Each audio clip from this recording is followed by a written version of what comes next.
Assalamualaikum warahmatullahi wabarakatuh. Innal hamdalillah salatan wa salaman ala Rasulillah amma ba'd. Syukur kepada Allah Subhanahu wa taala, salawat dan salam kita sampaikan kepada Nabi Muhammad sallallahu alaihi wasallam.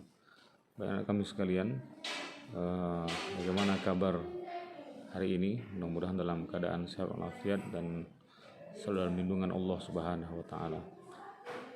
Baik, dalam kesempatan kali ini kita akan berbicara mengenai saling menasihati dalam Islam. Ya. Satu hadis Rasulullah yang mengantarkan dalam materi adalah ad-dinun nasihah, bahwa agama itu adalah nasihat. Ya. Artinya bahwa seluruh manusia membutuhkan nasihat. Ya. Siapapun dia orangnya, karena kita selaku manusia pasti selalu berbuat salah, selalu berbuat khilaf. Maka nasihat merupakan sebuah keniscayaan untuk memperbaiki kehidupan seseorang. Nah, dalam konteks ini ada beberapa bentuk saling menasihati dalam Islam. Ada khutbah, ada tabligh, dan ada dakwah. Ya, ada khutbah, tabligh, dan dakwah. Nah, kami sekalian, bahwa Allah Subhanahu wa taala menjelaskan sesungguhnya kita ini adalah umat yang terbaik, khairu ummah, kuntum khairu ummah ukhrijat linnas ta'muruna bil ma'ruf wa tanhauna 'anil munkar wa tu'minuna billah. Kata Allah, kamu adalah umat yang terbaik yang dilahirkan untuk manusia, menyeru kepada orang berbuat yang ma'ruf dan mencegah dari yang munkar, dan beriman kepada Allah Subhanahu wa taala.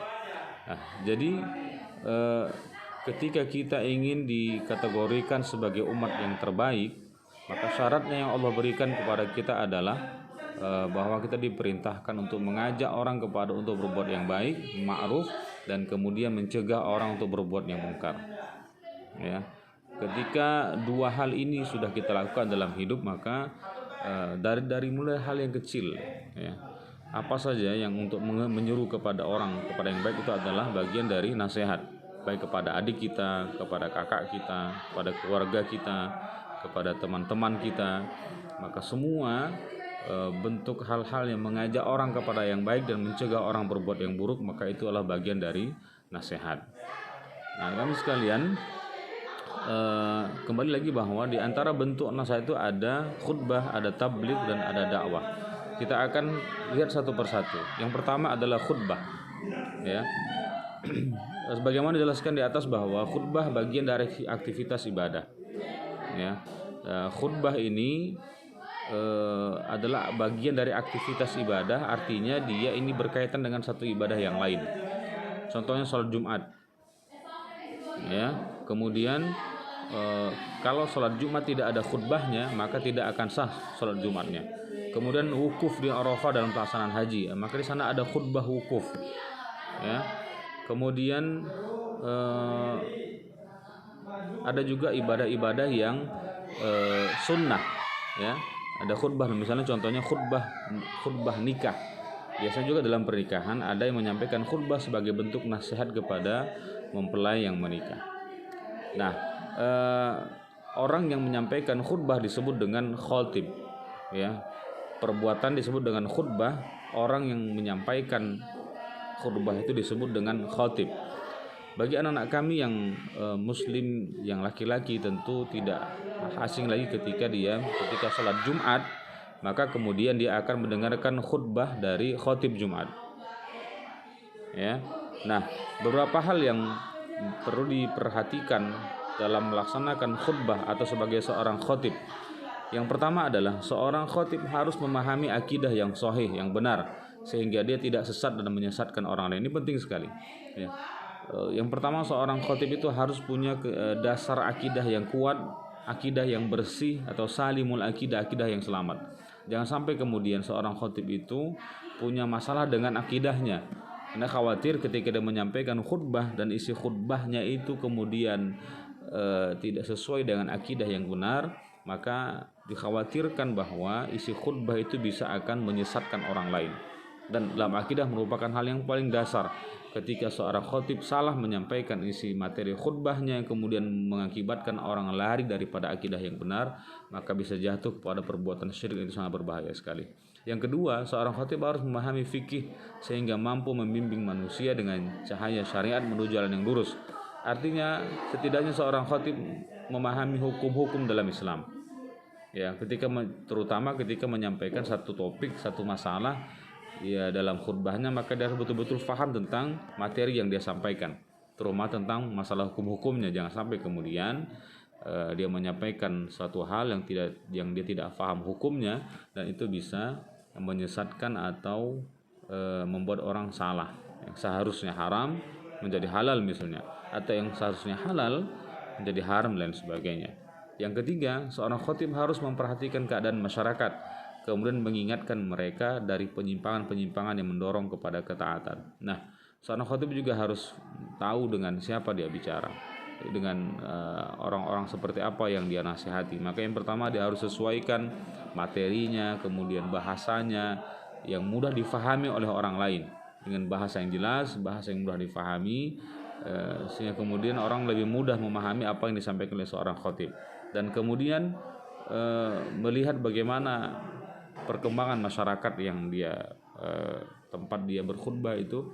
Apabila ada hal-hal yang kemudian menyimpang dari ajaran agama, maka dia, seorang khatib harus menyampaikan dengan hikmah, dengan mauizah, dengan hasanah, ya, agar masyarakat lebih paham tentang kesalahan-kesalahan yang mungkin telah terjadi begitu lama di tempat itu, ya. Kemudian yang keempat, seorang khatib sepantasnya juga seorang yang soleh, mengamalkan ilmunya, tidak melanggar larangan, sehingga akan memberikan pengaruh kebaikan kepada para pendengar. Nah, ini yang paling penting sekali juga anak-anak sekalian, bahwa ada satu ayat dalam Al-Quran yang dimana Allah Subhanahu wa Ta'ala sangat membenci, ya, kabura maqtan indallahi an taqulu ma la taf'alun. Allah itu sangat besar murkanya kepada seseorang yang menyampaikan sesuatu, tapi yang menyampaikan ini tidak melakukan apa yang dia sampaikan. Maka yang pertama, seorang khatib haruslah secara pribadi punya nilai kesolehan yang baik.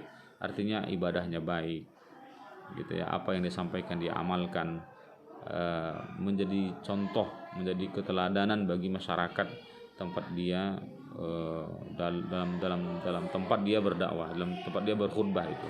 Jangan sampai kemudian ketika seorang khatib menyampaikan sesuatu yang tidak dia lakukan, atau kemudian masyarakat pernah melihat dalam kehidupannya yang bertentangan dengan syariat Islam, bertentangan dengan ajaran agama, bagaimana mungkin orang akan percaya ya kemudian sementara orang tersebut tidak mengerjakan ajaran agama dengan baik.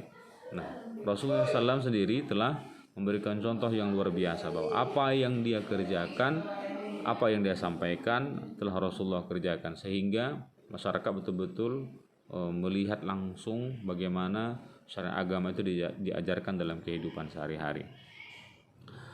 Nah, anak-anak sekalian yang dirahmati oleh Allah Subhanahu wa Ta'ala, kemudian melihat kembali makna khutbah, ya, dari bahasa Arab khutbah yakhtubu khutbatan, yang bermakna memberi nasihat dalam kegiatan ibadah seperti sholat Jumat, Idul Fitri, Idul Adha, sholat istisqa, yaitu sholat minta hujan, ya, pada khusuf, kemudian yaitu sholat gerhana matahari atau gerhana bulan, wukuf, dan nikah.